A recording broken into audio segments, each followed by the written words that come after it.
On this week's Back of the Grid, we're going to look at an eventful opening race of the season in Melbourne and an absolute baptism of fire for the rookies. So let's do it.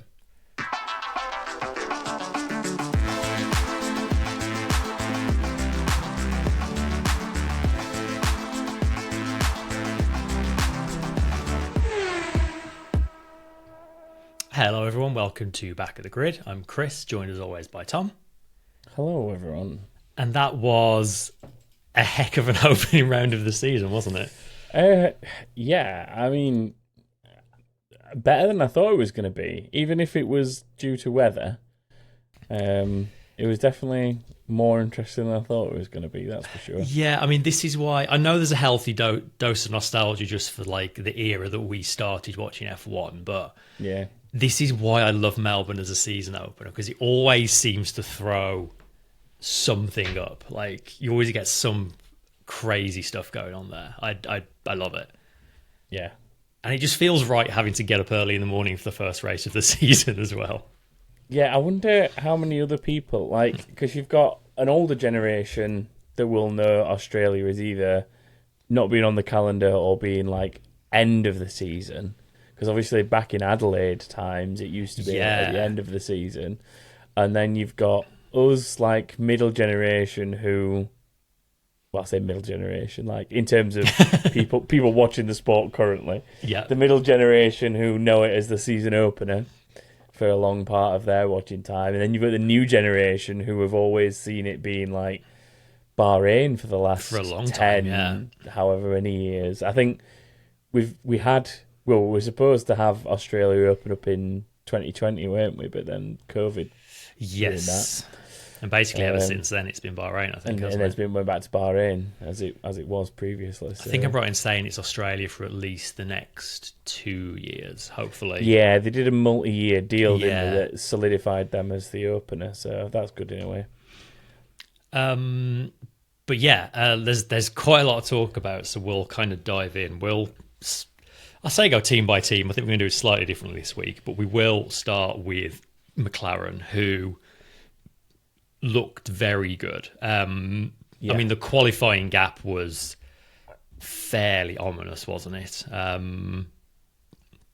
It was a good half a second to everyone else, basically, wasn't it, come Q3, which is a pretty big gap.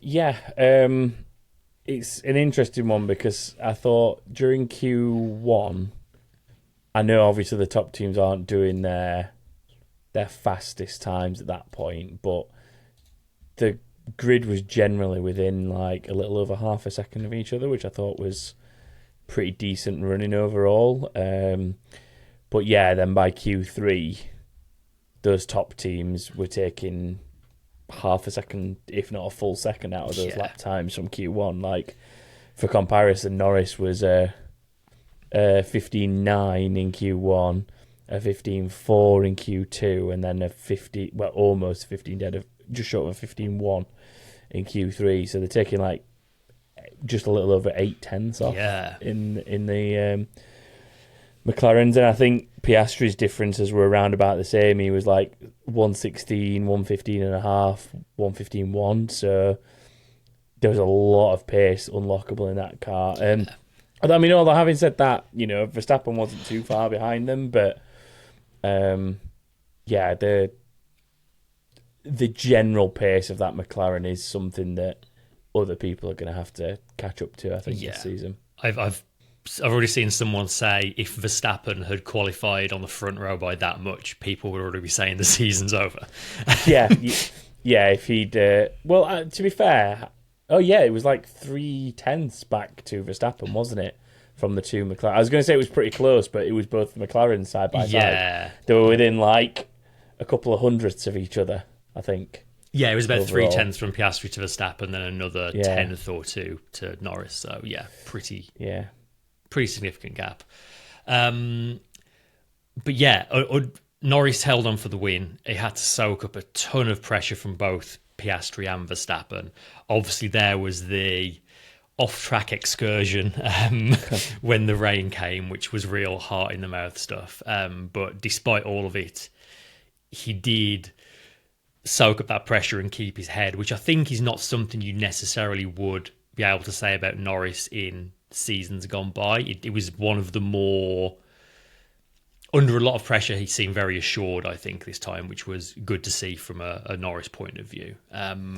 Yeah, it didn't seem seemed pretty calm in radio comms with the team as well. Like he felt like he had it in hand and he was sort of comfortable with what was going on, which maybe the back end of last season and getting as close as he did to Verstappen with the decent car filled him with a bit of confidence for going into this year. But yeah, it seems like a lot better situation overall. We've seen it in the past where there's been a little bit of a indecision between the team and him, especially in these sort of changeable conditions. Like, we know that Norris has got the capability to drive well in the wet, but there's been like these indecisions where they've either decided to go for something a little too soon out of a rush decision or stay out too long. We've seen that was like Sochi, one of the last times we were in Sochi, I think. Yeah. Like little things like that, but I would say that at least they've learnt from that, and now we're in a position where they can play to each other's strengths and get a result out of it, which, even if we did have the scary moment where both the McLarens went grass cutting into the same corner. Yes. His restarts as well from the safety car were really good, which I think was last year definitely was one of his weaker points. I remember him struggling with safety car restarts a few times last year, and he was really on top of those as well. Looking pretty good for McLaren in general and Norris in particular. I mean, it was very, very close in the end. It was less than a second across the line, but I feel like a lot of that is just down to the weather conditions and just how good Max Verstappen is. Like, Verstappen had no business being second in that race. Like, I don't think he was in the second fastest car. You could see from that first stint where he did make that one mistake that let Piastri through, he was on the ragged edge. Like, he was pushing that car to its absolute limits for that entire first stint, basically. Most of the race, in fact. Yeah, I think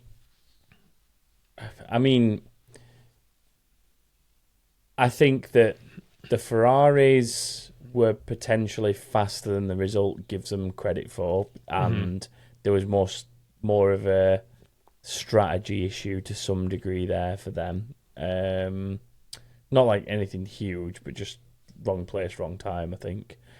But yeah, I mean, like, just touching on the Verstappen thing, I think that being out as long as he was on the dry tyres in those conditions compared to the others was just insane. Like, the car control to maintain the pace he did on slicks and not lose time to those that had already pitted for intermediates by being one of the last to do it is...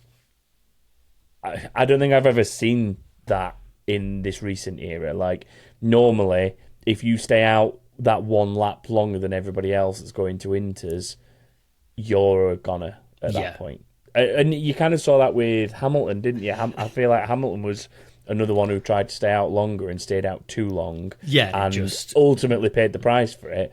Whereas somehow Verstappen, I don't know how he got that pace out of it, honestly. Yeah, I mean, you look at the others who stayed out longer, like both the Ferraris, they tumbled down the order. Tsunoda tried to stay out longer, he tumbled down. Gasly and Ocon both struggled as well. Like, he was the only one that really managed to pull that off. Such a good drive from Verstappen in what is, I don't think, particularly good machinery. I think that was like 99% Verstappen compared to the car in this situation. Yeah, I mean, you only have to look at... I know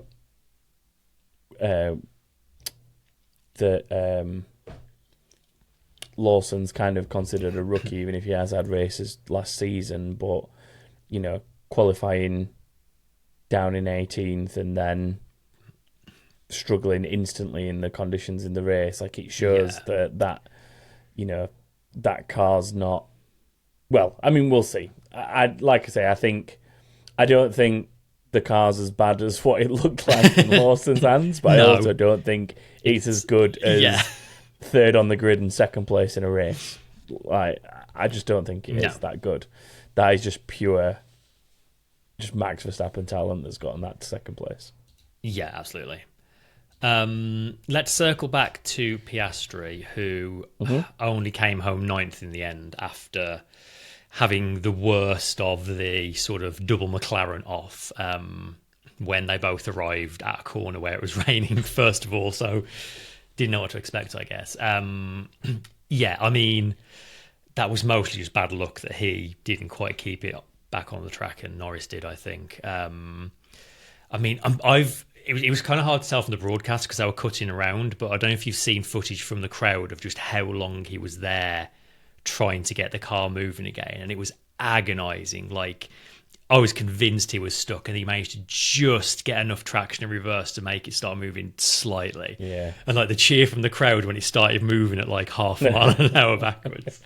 I mean, it was a good comeback drive from that point to get back into the points after basically dropping all the way to the back. Yeah.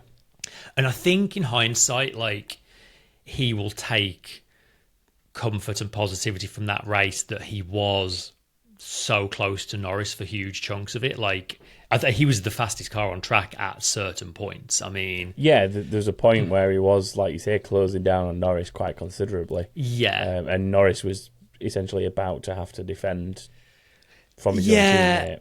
And then some team orders came in. What do you make of that? Because he was in DRS range, and the team told him to hold position while they said while we transition to dry and get past some back markers. They got past the back markers, and Piastri was like, "Can we fight again now?" And they were like, "No, hold off." And there was like a 10-second gap to the next back marker. And it was only for 3 laps, but it was definitely the 3 laps where Piastri was in the best position to fight for the lead. So, yeah, I don't know. I don't love that, if I'm honest. No, and I think we weren't in uncertainty with the weather at that point or anything like that. Like, we knew roughly where we were. So it's not it's not like we were waiting for that. And it was, because had it been closer to when the rain started coming and they had offs and things like that, I could understand them immediately calling, like, don't fight this out until we know what the conditions are. Yeah. And we made stops. But it felt like it was a little... I mean, I can't remember the exact timeline of it, if I'm totally honest, but it feels like it was a way before that was becoming a potential risk, basically. Yeah, it was like there was a drying line, and it was like getting towards swapping to slicks, but he wasn't there yet. I mean, maybe that's why Oscar had like upped the pace, because he's like, I know we're getting towards transitioning to slicks. I want to be ahead and get the first pit call and not be screwed over by it. It was before those first transitions to dry, wasn't it? Yeah. So it sets an interesting precedent for the rest of the season, and I'm sure it's not going to be the first time we hear this from them. And I think it depends on one of those things though as well, because it could well. You don't always know from a team perspective, and you've got those scenarios that you have where a lead driver is maybe intentionally managing pace for whatever reason, whether it's tyre life or the car or something like that. And we've seen it so many times where we want drivers to fight, but they're told to hold position because of something like that. So maybe there was an element of that playing in, and the fact that Lando started on pole and led up to that point, they were trying to ensure that he still got first stop advantage. But yeah, I mean, we'll see how it plays out over the season. I don't think they're playing like, because I think if it had been the other way around, they'd have done the same thing. Let's put it that way. I think they'd have even been more likely to do it if it was the other way around, with Piastri being ahead in Australia. I think they'd been more likely to tell Norris to back off in that scenario as what they were with Piastri backing off. Yeah, it was a shame not to see him on the podium in his home race, but Australian drivers don't tend to do particularly well in Australia, do they? Well, no, there is that. I mean, there's never been a Australian driver on pole in Australia, has there? Don't believe so. I'm trying to think who's won. Did Webber win one? No, Webber never won. Bull? I don't even know who's done it then, if anyone has. No, I'm not sure. Yeah, Webber definitely. I'm preparing to be fact-checked in the comments, but... Yeah, the strongest Webber memory for me is when he was at Minardi and he got a 5th place, I think it was, and they went up on the podium even though they weren't supposed to be there. They took him up there. Yeah. Right, we're going to go slightly different now, and rather than go team by team, I'm going to do a rookie roundup because we have so many rookies on the rookie roundup, and they all had such an adventure. There was a point where I was looking at this thinking, is every rookie going to DNF? There was a point late in the race where they put up like a little how the rookies are doing graphic, and it was just like absolute graveyard out there. We'll start with Isaac Hadjar, who was very good in qualifying, I thought. He qualified 11th. I believe he was... Where's Tsunoda gone? He was 10th and a half behind Tsunoda. It wasn't far off him. Not far at all. Really, really good. I thought he looked pretty locked in. Sadly, though, he didn't even make the start of the race. Dropped it into the barrier at turn 2 on the formation lap. It was such a... There's so many instances in this race where you see the onboards and it was just looked like the tiniest bit too much throttle or just like the tiniest bit too much wheel on the painted lines. It was such fine margins. And I think as well, not to do the rookies too much as a disservice, but you've only got to look at the likes of Sainz going off lap 1. Yeah. And Alonso losing it, we're about midway, weren't we? In the 30s or something like that. And, they're old hands at this by now, especially Alonso. Exactly. And Alonso's also one of them drivers where you've seen him do fantastic things in the wet. Exactly, yeah. It just goes to show that those curbs and those... it's the same with any street circuit in the wet, I guess. You've got that added jeopardy of the painted out lines that cause you to lose traction a lot more than the curb infrastructure. And I would probably say that curbs on a street circuit are more likely to spit you out in the wet than curbs and lines on a fully fledged race circuit. Just because there's a difference in what they're painted in and what they're made of. I think it was Martin Brundle in commentary kept saying that a lot of the white lines on this track aren't FIA grade paint. So they're a lot more treacherous. But such a shame to go out of his first race like that. And the poor guy was just devastated, really felt for him. And then we had Anthony Hamilton went out to find him to go and put an arm around him and give him a bit of a pep talk and console him. Because for those who don't know, Hadjar's pretty openly said that growing up, Lewis Hamilton was his hero. He was the guy he looked up to, and the fact that he's now on the same grid as him is such a big deal. So for Anthony Hamilton to go and find him and put an arm around him was just so nice to see. Especially when after the race you've got Helmut Marko, who is supposedly part of the team that Hadjar is part of, saying it was embarrassing that he was crying after the race. And it's come on, what are you doing? Why are you... he's still a kid pretty much at this point. Yeah. Hadjar's 20 now, I suppose. He's not he's not literally a kid or anything, but, he's a young guy. He's just made it onto the grid, and he's in a scenario where he's obviously gone out before the race has even started. I know it's not unprecedented. We see it every so often. Probably once every couple of years, you get something weird. We had one last. We literally had one last year, didn't we? With good old Stroll. Yeah, exactly. In a similar sort of fashion, and not too long before that, Perez did it in Spa, and then year or two before that, Verstappen did it in Budapest in Hungary. So over the span of the last 5 years, that's happened at least 4 times that I can think of. That's almost once per season, in theory. Like, so yeah, I get that it's not an uncommon thing, but when it's literally your first race and you're in that level of like adrenaline and emotion, you can understand exactly why he's kind of broken down a little bit and just felt, sorry for himself, basically. And yeah, I mean, I'd never expect Helmut Marko to be supportive of anyone, but like, it's that old adage of, if you can't say anything nice, just don't say anything. Seriously, Like, he can think what he wants to himself and maybe even like say what he wants within the team behind closed doors, but there's just no need for that as a thing. Like, let the kid just deal with it, get over it, and move on.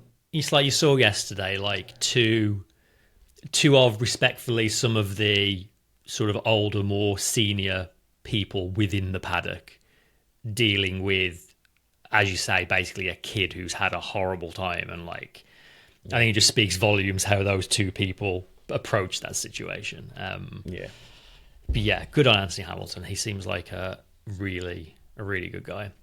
Yeah. Next rookie is Jack Doohan. Again, pretty respectable in qualifying. He went out in Q2.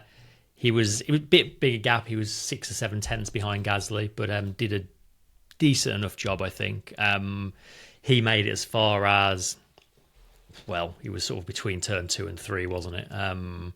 Again, it was like in a straight line for him. Yeah, that was the weirdest bit of his. Like, yeah, seemed to lose traction on the white lines again and stuck it in the barriers. And actually, Antonelli, right before Doohan, nearly did exactly the same thing. It wasn't on the broadcast, but I've seen the onboard footage. Antonelli had the mother of all saves doing exactly the same thing Doohan did. So yeah, that was 2 rookies out. Bortoletto made it a lot further into the race. He was actually the only rookie to out-qualify their teammate. I think in an interview over the weekend, Hulkenberg said something like, "This kid's pretty quick. I've got to like book my ideas up this year." Yeah, his crash was a weird one. It was sort of coming out of between turn 3 and 4, I think it is.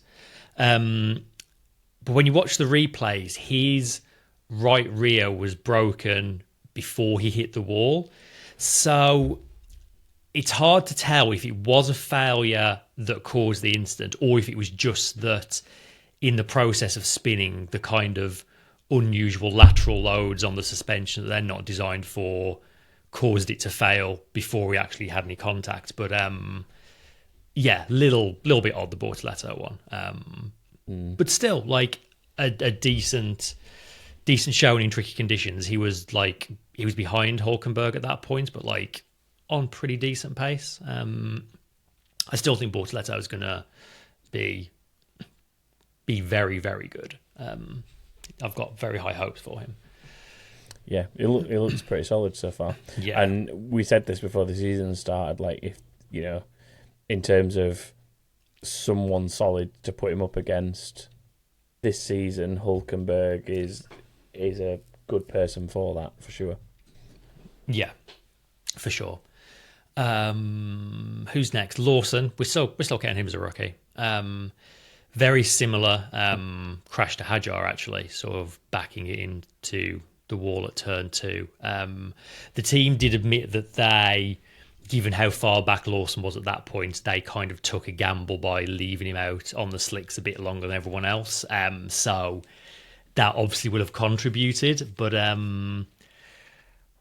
rough old start to his Red Bull career. Yeah, I think the worst thing for Lawson is probably the fact that he didn't feel like he was making up many places on those around him during the race. Like, he was consistently kind of down with those backmarkery teams, and he kind of ended up where he did by exactly what you mentioned there, where they just tried to stay out a bit longer and go a little bit alternate strategy, and unfortunately left it too long. Like, I think the only other people left not on intermediates at that point in time, where the Ferraris and Tsunoda, who we've already talked about, like left it too long.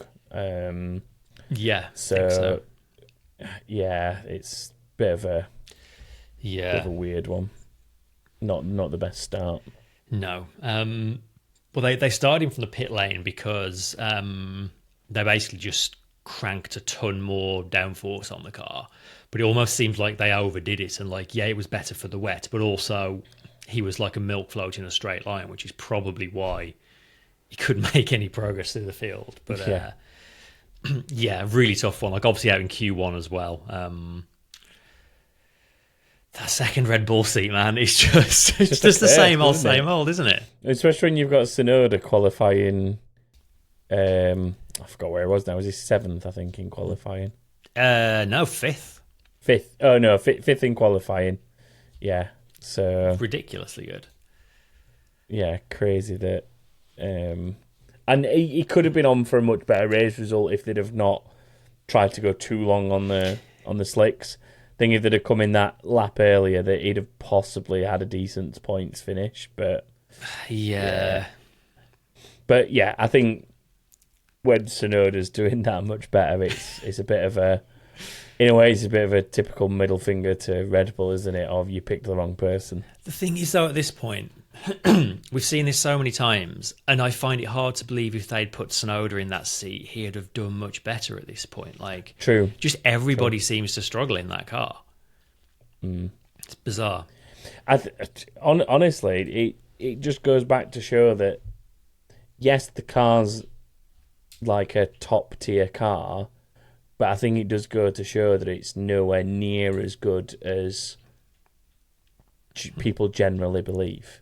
And so much of what comes out of that performance-wise is specifically down to Verstappen. Yeah, not nearly as good as Verstappen makes it look. Yeah. Next on the list is Ollie Behrman. His weekend basically unravelled in FP1 when he had a pretty heavy crash, giving it a bit too much too soon. That caused him to miss FP2. Then FP3, he ended up stuck in the gravel. Then qualifying, there was a technical issue with the car from the repairs, which caused him to miss that. So basically, the only positive is that in a race of absolute chaos, he saw the checkered flag. I don't recall seeing him having really any off-saw spins during the race. So I guess you could say he got it all out of the way early in the weekend. But he was last on the road. Yeah. I think it's going to be a long, tough season for Haas. It's not looking. It looks, contrary to what we thought from testing, the Haas looks worse than the Sauber as things currently stand, which is not great. Yeah, I think they're lucky so many cars behind them DNF to get the positions that they did. If I'm totally honest. Yeah.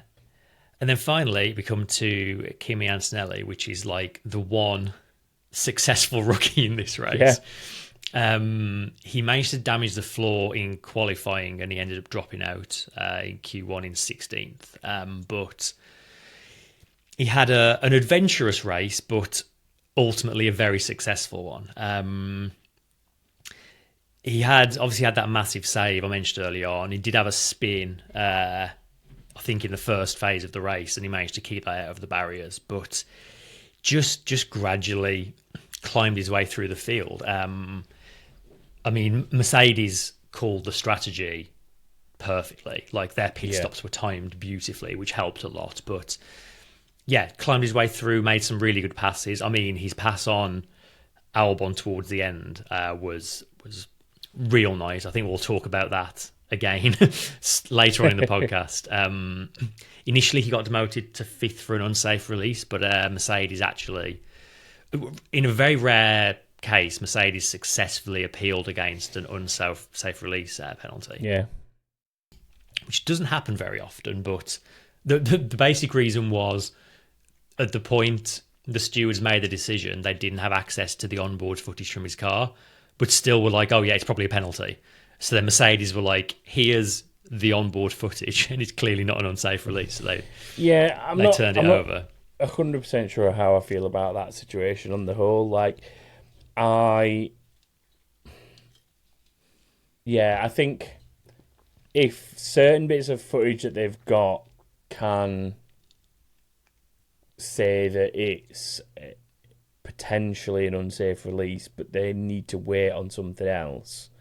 I think it's difficult, isn't it? Because we always say like we don't want results decided after the fact, but in this scenario, it's still happened just the other way around. Like normally, it's that there's a potential penalty hanging over someone, and it comes after the results are in and something gets adjusted. This time, it's that they've given the penalty prematurely and still had to. I feel a little bit of sympathy for the stewards on this one because they can't win either way. Yeah, they either don't give the penalty, then get the onboard footage and find out he should have had one and have to give it anyway, or this happens. Like I feel like they're a little bit stuck. But I mean, fair credit, at least they listened to the appeal and overturned it and reinstated the position. Yeah. That's something at least. And ultimately, I think it was the right choice. For kind of context to that, for anyone who's, I think we talked about this before, but basically all the cars have multiple cameras that are all being recorded at all times, but only one camera can be broadcast live at any one moment. So if they happen to have been using Antonelli's, say the rear facing camera or the one facing inwards to the driver at that time, the stewards would then not be able to view the normal onboard T-cam kind of live. They'd have to wait until the car's back in Parc Ferme and the hard drive's taken out of it. So that's why they wouldn't be able to see it. Yeah. We'll move on from the rookies now to Antonelli's teammate George Russell, who basically I don't remember seeing him for the entire race. He was like completely anonymous, which in a race like this is what you want to be, isn't it? Like if you're not on screen, it means you're not having an accident, basically. Yeah, and finishing on the podium whilst doing that is decent enough in itself, isn't it? Yeah, just a nice, solid, clean race for another podium for Russell. Pretty solid. I mean, I guess the podium comes out of Piastri spin, doesn't it? It's like an inherited third place because he started fourth in the grand scheme of things. Anyway. Yeah, but still, even then, fourth on pace is still a decent afternoon for him. Next, Williams. The pace from testing looks legit. Like they both qualified in Q3, 6th and 10th. Like that 10th was kind of Sainz sort of messed up his last run, so they could legitimately have been like 6th and 7th on the grid, which is just like so impressive from that team. Sadly for Sainz, he was, as we've mentioned already, of an early retirement. Had a spin at the final corner under safety car. Sainz said that he thought there was like a torque spike which caused it. He thought something weird had gone on. I have seen some people suggest that, because we've heard a lot of Lewis Hamilton talking about him having to get used to the way a Ferrari engine delivers its power after years of running a Mercedes engine. Obviously, Sainz has gone the other way. Perhaps there's something to that. But yeah, it's uncharacteristic. You don't tend to see Sainz doing things like that. So it wouldn't surprise me if there was something more going on there. But yeah, it's a shame to see him out so early on. Albon, meanwhile, running the points the entire race. Williams, another team that nailed the pit choice, which lifted him up to 5th place, which I think Williams have already scored like 2/3 of the points they scored all of last season. And interestingly, James Vowles credited Carlos Sainz with that pit call as well. After he retired, Sainz went and sat up on the pit wall with the team, and they said it was Sainz who was like looking at the weather, and he was like, if we don't pit now, that rain's not going to be drivable. Like, we need to do it now. And Albon was not convinced at all that it was the right choice, but they went with what Carlos Sainz said, and it turned out to be absolutely spot on. So he can take a bit of credit for those points himself still. There you go. Future career in, whether it's like team principal or lead strategist or something when he's done with the driving. Which brings us to Ferrari, which is a team where the testing pace does not look to have carried over. Boy, 7th and 8th in qualifying. And then during the race, it was just like everything we've seen Ferrari improve over the last couple of years just seemed to just go out the window, didn't it? Like, I mean, to be fair, like, you've got Hamilton and his engineer as a new relationship. It's not going to be perfect, but they definitely didn't seem to be communicating particularly well. We then had that ludicrous piece of radio to Leclerc about the water in his seat, which is just one of the most bizarre exchanges I've ever heard. Which, again, we'll probably talk about that a little later in the podcast as well. But, I mean, worst of all, they just completely botched the pit stop call. Like, there was an opportunity there for them to make up a few places, and they just got it completely wrong.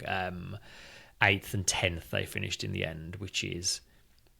I did read, which is a horrible statistic, Lewis Hamilton's 10th place is the worst debut result for a Ferrari driver since Luca Badoa. Luca Badoa. Which is not a good company to keep. That's a name we know and love on this podcast, isn't it? There's a comment somewhere, if you remember, pinned in the Discord, that's just Paul just saying Badoa. And I still can't remember why he said what it. The context was. Just Badoa. Certified Badoa was one of the worst Ferrari drives ever. Badoa. There you go. Paul's typing in the chat now as he's listening to us, so he's going to say why it's there probably. But yeah. Yeah, so disappointing from Ferrari though. I was expecting so much more from them. At least in qualifying, I think a lot of the pace differences came down to keeping the tyres alive. Like, most teams were cooking their tyres by the time they got to Sector 3, and the McLaren seemed to be able to keep them alive. And unfortunately, that feels like same old Ferrari with tyre struggles. But, I mean, that doesn't explain struggles in the wet as well. Just all around a poor weekend for them. Yeah, poor pace.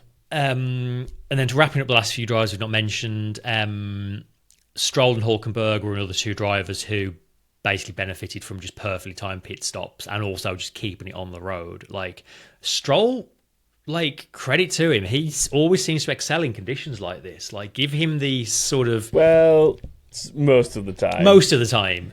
I can think of one or two scenarios where he's thrown he's in not a wall excelled, unnecessarily, yes. and he's more like accelerated into a wall than excelled in conditions.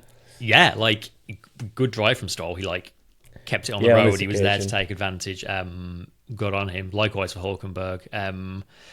I mean, that's vital points for Sauber. Like, they look like the slowest car on the grid. I don't think they're going to get many opportunities to score points this year. And Hülkenberg's already scored more points than Sauber did the entirety of last season. So yeah, great result for him. We might, like, come the end of the season, look back at this result as like the difference between 9th and 10th between them and Haas, quite possibly. Yeah. Alonso, we've already sort of mentioned, out after that big crash at turn 7. He blamed there being gravel on the track, which I think was part of it, but I think he did, from looking at it again, I think he did go over the lines or the curbs a little more than usual. I don't think he took anything outside of the conventional line that everybody else was taking, though. So no, it wasn't as bad as... There might be something in what he's saying, and we obviously saw a few people throughout the weekend getting a little wide on the apex of turn 6 and kicking gravel up out of that gravel trap. So it's entirely possible. But yeah. Gasly was another one who tried to stay out a bit too long and didn't pay off. He was sort of still in the points, but the Ferraris passed him late on, dropped him out of the points. And then finally, Yuki Tsunoda. What a weekend he had. Like, that 5th place in qualifying was out of nowhere. Like, the RB looks a better car than we maybe expected it to be. But even so, what he did with it was so impressive. He was running top 5 for most of the race, and then the team just completely let him down, which I feel like we said about Tsunoda and Ricciardo so many times last year as well. Like, they really don't make these kind of calls right, and they just completely botched it and dropped out of the points. And for him and for the team to come out of that weekend with a 0 next to them is gutting for them, because Tsunoda deserved more than that. And I think as well, you've got to remember they're only dealing with one car. Yeah, exactly. It's not like they're with some of the two other of them. teams, you can maybe. I mean, I can't forgive Ferrari double stacking when they were already the latest pitters. They were double stacking. Like at least one of those Ferraris should have been in the lap before they came in. Yeah. Like so, but Ferrari gonna Ferrari. That's just what they do. For the Racing Bulls team to let Tsunoda down in a similar fashion when they've only got one car to deal with is a little disappointing. But yeah, I guess the silver lining out of all of it, I guess, is the pace. Like when they were qualifying where they were, especially with one of them being a rookie in Hadjar and being like knocking on the door of Q3 in his first quali session, is showing some promise for the potential pace of the car, because there was a point where coming out of testing they looked like they were going to be rock bottom. Yeah.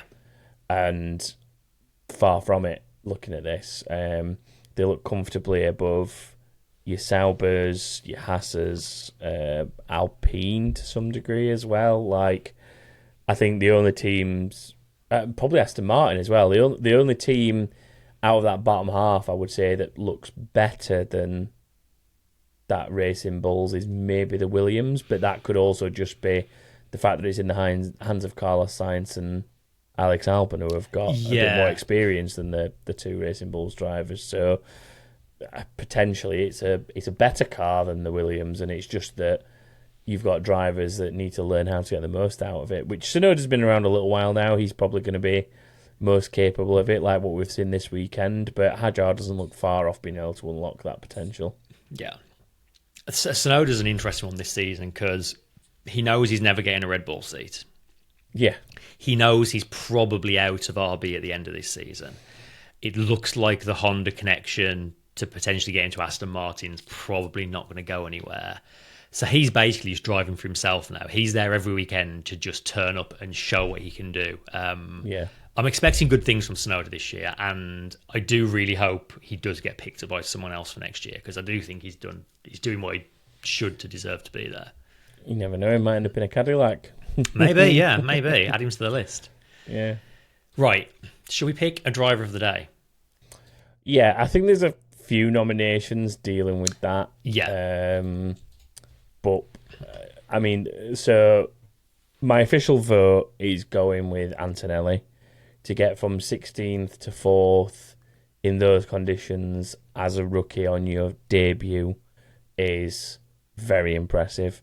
I think there's a few other really solid drives generally out there. Like, I still don't think Verstappen had any right being there, and was an absolutely awesome drive for him getting what he did out of that car to finish in second.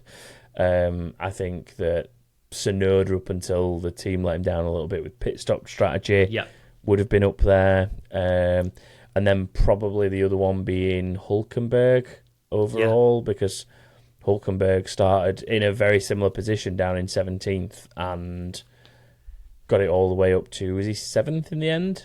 So like 10 places. But in a car that's notably supposed to be at the back of the pack. I think so. Yeah. There's that as well. So I think if I was going to sort of force you to choose between two, I'd ask you to choose between Hülkenberg and Antonelli, with the others kind of just being mentions. But I just know what you think. Yeah, I think I'm similarly with you. Like, Tsunoda I had in mind, despite the fact that he didn't get any points.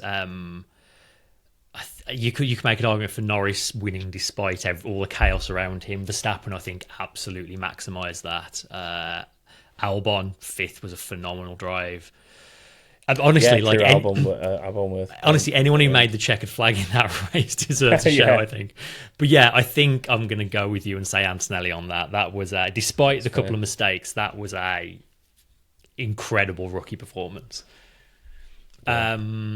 How about move of the day? So I can see that you've got a few listed. Yeah, there's do you want to run through? Mine is on there, so if you want to run through your three choices, and we'll. Yeah, so there was Leclerc on Hamilton at the final safety car restart. He was like a very opportunistic kind of outside of turn 1 becoming the inside of turn 2. There was actually a tiny bit of contact between them, but it was a pretty tasty one. But I think the two it's between are basically carbon copies of the same pass. They were both around the outside of the fast turn 11. One was Antonelli passing Albon towards the end, and then Piastri passing Hamilton on the final lap in exactly the same way. Both of those moves were like hold on and hope, heart in your mouth kind of stuff. So I'd be happy to go with either of those. If I had to pick one, I don't know actually. Which is yours? I'm really torn. So my one was the Piastri one, and the main reason I went with the Piastri one over the Antonelli one, even though they were very similar, is Kimi Antonelli kind of had his done going into 10 already. Piastri and Hamilton, bearing in mind this is Hamilton you're fighting with as well, like a 7-time world champion. Hamilton made him go side by side with him through both corners, and I think that overall took a lot more commitment from both drivers for that to not end with them both in that gravel trap on the exit turn 11. I think Albon sort of saw Kimi coming on the way into 10 and gave him enough room to kind of take 10 in on a relatively normal line. Not discrediting the move, it's still a great place to put a move on someone, but I think Albon was far more complicit in letting Antonelli past than Hamilton was with Piastri, and put up a much harder fight and made Piastri work. Yeah, I think while still being kind of still being respectful and giving each other enough racing room to make sure that they both made the corner. So I think those factors is why the Piastri one edges it out for me. Yeah, I can definitely go with that. Cool. And then final award? Honestly, what the f*** are we doing here? I mean... Candidates? There's a few honourable mentions, but I think we all know what it is. Like, there's the fact the timing tower wasn't working for most of the race. A few people have mentioned the fact that, like, it was like Louis Vuitton advertising around the flags on the podium, which was very bizarre. Yeah. We had the weird moment where behind one of the safety cars...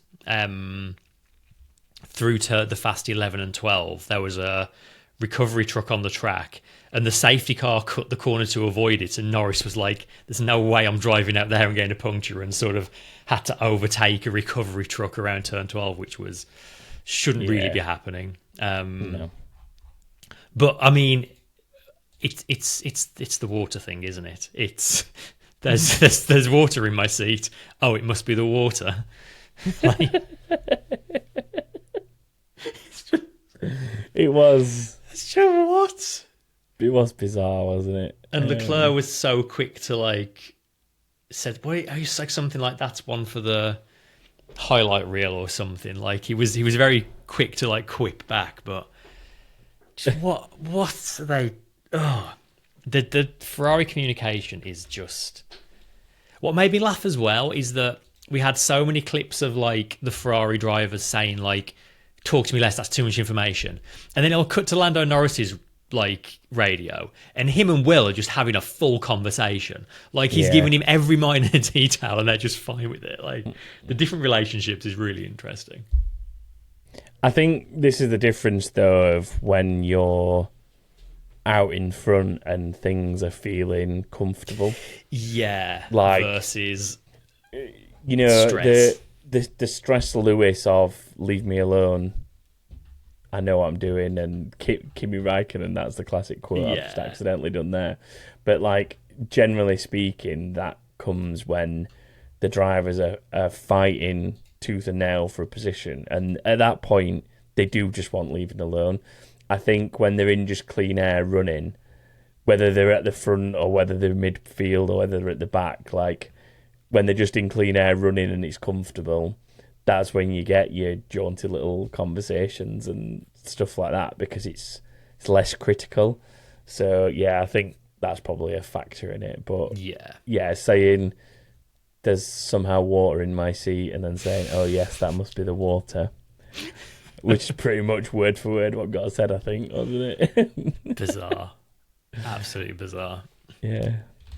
Do you want to talk us through some predictions? Yeah, so predictions league. Let's jump onto that. So a pretty good week for one person in particular, Shelby Nacker. I hope I'm saying that right. 4 out of 5, our overall winner this week. Basically, only got the number of finishes wrong by going with 17, but everything else absolutely spot on. In terms of the actual results, I'll just make people aware. We have first DNF, not first person to bin it. So if you did pick Isaac Hadjar, you don't get any points. It is Jack Doohan officially, because to not finish, you must start. And Mr. Hadjar did not start. Yes. So the first DNF does officially go to Jack Doohan. For any of those if you check the predictions and wonder why. But quite a few 3s outside of Shelby's 4, so a decent scoring weekend for a lot of people. Few hundred of you in there as well, which is good to see for the first race of the season. So many people back for a new season of this. All the results are up there on the website now if you want to go check where you are. I mean, the results from this race are the same as the standings, but you can look at it in 2 different formats if you want. That's up to you. Predictions for China will now be open as well if you're listening to this, so feel free to go start submitting those, but we'll get to that in a little bit. In terms of F1 Fantasy, on the official F1 Fantasy game, our winner this week was a Qualter, who scored 221 points by triple DRS boost in Norris, which, it was an easy move, I think, going into that one. So, well done there. And then over on GridRival, the Fantasy League there, Krusty Onion was our winner this week with 1,090 points. I feel like GridRival always throws out the best names, yes, generally speaking. But yeah, Krusty Onion had 1,090 points over there, so well done to you. I mentioned China in that, so I think now, before we start winding down towards the end of the episode, we need to do a little bit of storylines and predictions for China, don't we, Chris? Yeah, there's quite an interesting development, actually, ahead of the Chinese Grand Prix.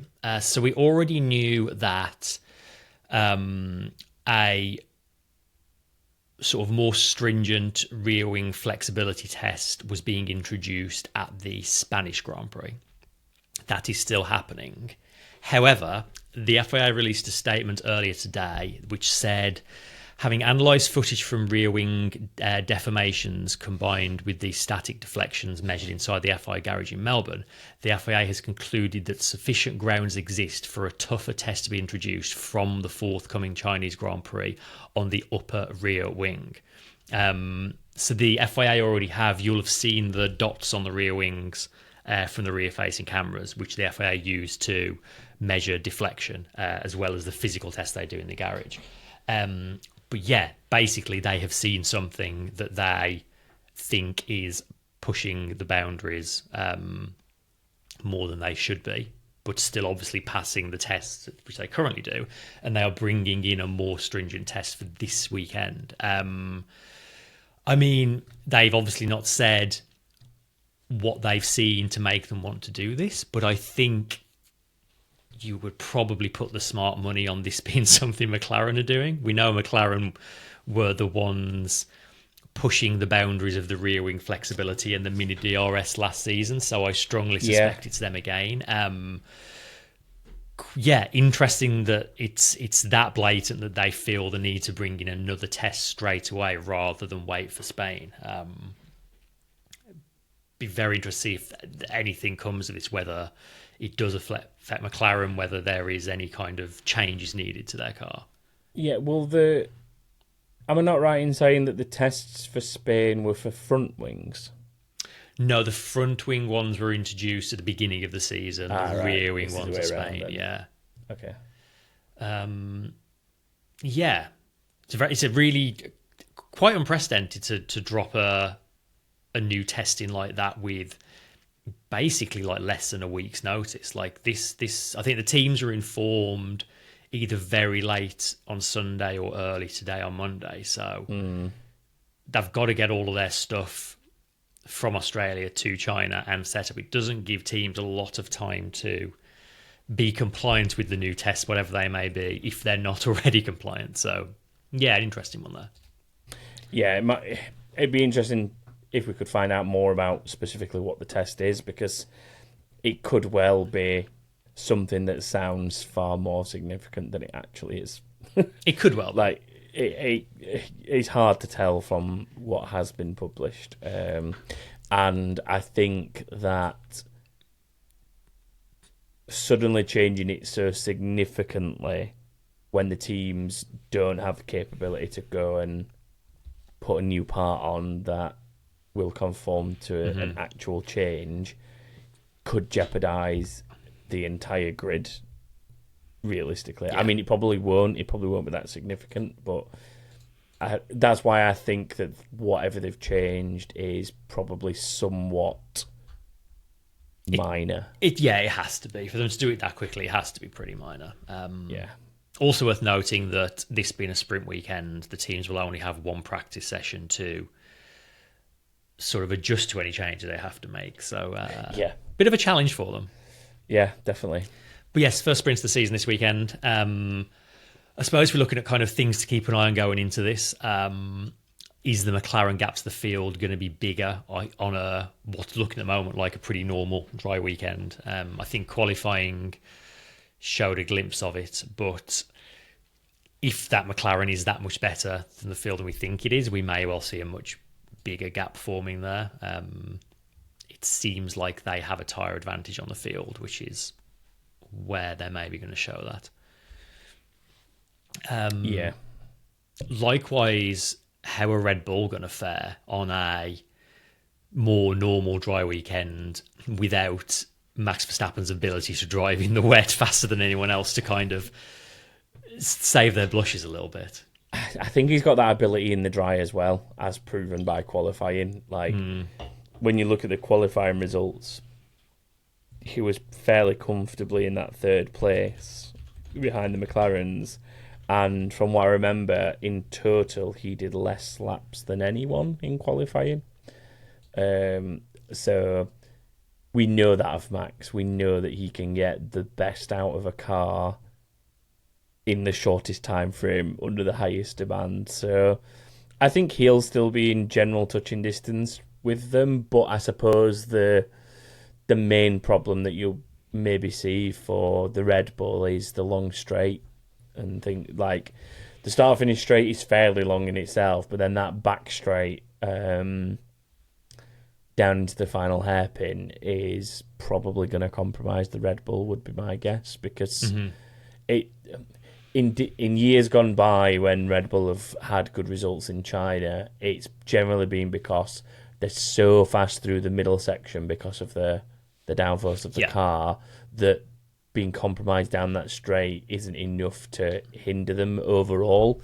I think when they're not the outright fastest car, they'll struggle. It will compromise them more, basically. It's going to hurt them more. So I think he's still got it in him to be within the top 5 quite comfortably, but I just don't know if it'll be as impressive a performance from him. I think he's going to be so exciting to watch this season because he's going to be just driving the wheels off that thing every lap of every race. It's seasons like this, though, that I guess give you the sort of true racing caliber of these champions when they've not got the best car, maybe not even a top 3 car on paper, yet they're getting what they are out of it. I mean, having said that, the Ferrari dropped off quite a lot, but I will probably say with Russell and Antonelli finishing where they did, the Mercedes is probably better than the Red Bull, and the Ferrari should be. Like, the Red Bull should be the 4th fastest car on paper, and Max is making it look like it's second best, which is crazy to say. So, I think they will struggle more, but Max's talent will keep them keep him at least in touch. Just be a difficult weekend for Lawson overall. Yeah. And then I guess the final thing for this weekend is the rookies. In a way, the kind of baptism of fire continues because they're going straight into a sprint weekend with only one practice session at a track that I'm sure some of them will never have driven at before. So hopefully we'll see them fare a little better this weekend. Yeah, nothing too major to report weather-wise. I know we've seen some pretty monsoony conditions over the years in China, but it's looking like the weather should generally be okay and fairly warm from what I've seen, I think. Yeah, like good temperatures in the 20s degrees Celsius. Yeah. Unfortunately for our Fahrenheit users, I can't tell you what that is, but most of F1's done in Celsius anyway, so you probably know what I'm talking about. So, yeah, I think generally the conditions should be pretty good, so it at least lets the teams, the rookies, ease into the weekend a little more, even if it is. I think overall, in terms of the practice, sprint, etc., this batch of rookies is probably more accustomed to that anyway, because they come in from F2, the vast majority of them. They've spent time in F2 where literally the format every weekend is a practice session, a quali session, a sprint session. They're kind of used to that general format. So if anything, there's a slight chance it might suit some of them better because it's something that they're more used to. It's just going straight into competitive running. Yeah. I think the difference is obviously the fact that it's a homologated fixed series in F2 and it's not in Formula 1. But I think generally they'll be fine with the format, most of them. Right. Shall we make some predictions? Yes, let's make our predictions for this. As I mentioned earlier, this is all open for you to make yours.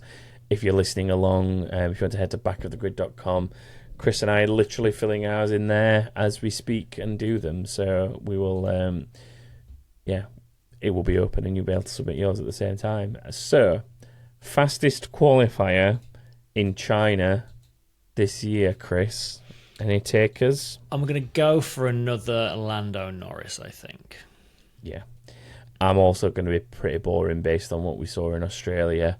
I think, unless these new rear wing tests are something actually significantly hindering McLaren, I don't think we're going to see much difference in those two being the top two. So I'm going to go with a double. I didn't do it last week, and I kind of regretted it, not doing it when Norris also won the race. But I'm going to go with a Norris double. So what about you for the win? I am going to go for a Piastri win. Interesting. So you're basically doing. We're kind of swapping positions. Kind of, yeah. I went for Norris, Piastri. Oh no, you went for double Piastri last time. I did actually. So yeah, okay, hedging your bets a little bit, trying to get one or the other, or maybe both. I mean, you could still get both. Piastri did look pretty good this weekend. So, in terms of first DNF, I can't think of anyone that I could throw out there as being like a home driver disadvantage like what I did with Doohan last week. So I'm going to be a bit cruel and go for the classic high to low scenario and say Kimi Antonelli. Ooh, rough. I've also just noticed that in Predictions League, Kimi Antonelli's name is spelled incorrectly. He says, not Nelly. Nice. Surprised that nobody noticed that and pointed it out to me. Considering 300 people submitted. Well, I mean, they might not have seen his name if they didn't choose him, but that's funny. I'll fix that later. By the time you hear this, hopefully that'll be fixed. So, yeah, I'm going to go with Kimi Antonelli. From the highs of finishing fourth on his debut to crash in the pinch on turn 2. That's when it gets bad. That's the pinch point. So they can get round turn 1 side by side, but the pinch at turn 2, it's going to happen. What about you? I'm going to go for Ollie Behrman, I think. Don't really have a reason, just one of the rookies feels like a smart choice. Difficult weekend for him in Australia as well, wasn't it? So, yeah. Right, number of finishers. I think this one's a little bit more normal in terms of overall, so I'm going to go for an old classic in 17. How about you? I've gone one more. I'm going 18. 18. That seems good and fair.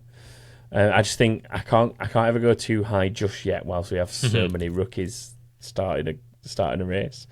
And then last one for this week is random drivers finishing position, and this week we've drawn Esteban Ocon. I think this is going to be a real after a sort of weird race in Australia where the running order was a bit all over the place, and you had every different team in all up and down the grid. I think this is going to be a real crash back down to earth for them, and I think Ocon is going to be 17th. Okay, so you've got him not quite last on the road. But well down there, yeah. Yeah, I'm basically doing exactly the same thing. So I've got 17 finishes, and I'm saying he will finish 16th of those finishes. And probably 17th will be his teammate, Oliver Behrman. Yes. Because I don't have him going out in one like you do. So... yeah, I think that the only team that weren't able to get even remotely close to taking advantage of the situations around them was basically Haas. Yeah. Like, it looks... 13th and 14th for Haas looks impressive on paper, but when you look at the people who went out ahead of them, there's no way they'd have beaten any of those on track. Otherwise, they'd have probably beaten somebody else on track legitimately anyway, like Tsunoda or someone like that. So yeah, I think this is going to be a hard... In a way, it's a slightly easier decision for us when it comes to predictions because you just put their drivers down at the back. But yeah, it's a difficult season for them. Yeah. So yeah, that is us done. If you want to submit your own, head to backofthegrid.com. If you've never played before, it's always worth registering, and it's free to do so. And there is a prize if you can achieve a perfect week of 5 out of 5. Remember for this one that it is a sprint weekend, so everything closes as sprint qualifying starts, which is the 22nd at 7 a.m. No, sorry, 21st. Yes. 21st at 7:30 a.m. 7:30 a.m. on Friday for those of you in the UK. So yeah, if you're in Europe, I would recommend getting your predictions in before you go to bed on Thursday. Yeah, unless you want to stay up and watch practice through the night. 3:30 in the morning. And then submit them. That's fine too, but... to be fair, so many people managed to get them in fine for Australia. Yeah. So I imagine people should be able to manage this. I think the tricky bit with a sprint weekend is always the fact that it's sprint quali on the Friday that closes it. Getting up at 7:30 to watch sprint quali on a Friday when I've got work to go to is going to be a tough sell, I think. Yeah. The advantage for me is I start at that sort of time these days. Yeah, so I guess I'm there anyway. Might watch it while I'm like having a coffee or walking the dog or something. Anyway, shall we finish with a bit of inbox? Yes, let's jump over there. Is Kimi saying now? No, stay out. Box. Hey man. I'll go first with this one. We've got McGuy saying, are we concerned that the most exciting season ever could be hindered by rookies and their results skewing red flags and safety cars? I think that might be a little premature. I think this first race was such tough conditions and so chaotic it was maybe... I think when you've got the likes of Sainz and Alonso also having these kind of incidents and causing safety cars, you can maybe cut the rookies a little bit of slack. I definitely think it's not going to be as clean a season and with such high numbers of finishers as we've been used to the last couple of years, but I don't think it's going to be bad enough to be like really affecting things that much. No, I mean, we don't have Mazepin on the grid, so I'm sure we'll be fine. Well, sadly, Hadjar's debut was actually shorter than Mazepin's was, which is quite an achievement. Next question from Mike P, who says, hey man, McLaren have started the season with the best car. Do you think the June changes to wing flex testing will reduce this advantage? Well, we might see it as soon as this weekend, depending on what the FIA want to introduce for China. But I think... I don't know if the teams know the specifics of what is due to be changed in June. I'm presuming that they've got at least an idea. Yeah. So I wouldn't be surprised if most teams already conform to that.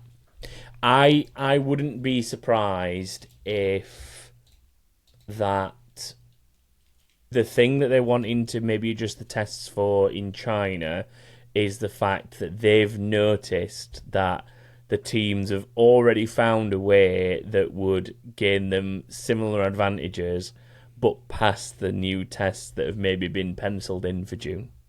And that's why they're looking at maybe changing things up a little bit as soon as China, because they don't want to get to the point where they introduce the new tests in June and it basically does nothing because teams have already found a way to work around that.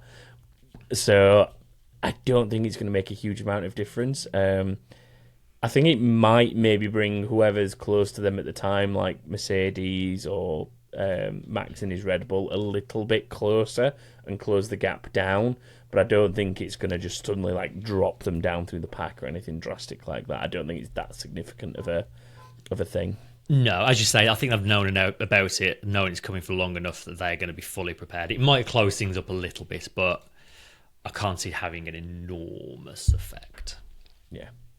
And then last one for this week, Coreyzilla Zombie Killer is back saying, so considering the first race we got was a wet race, did we get more running because of the new tyres? And how have these new wet and intermediate tyres improved what we're racing? Or have they even improved it at all?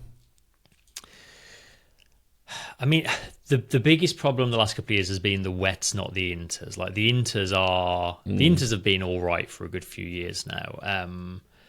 I don't think they necessarily made things any better or worse from what we saw. Somebody started on the wets though, didn't they? I'm trying to think who it was.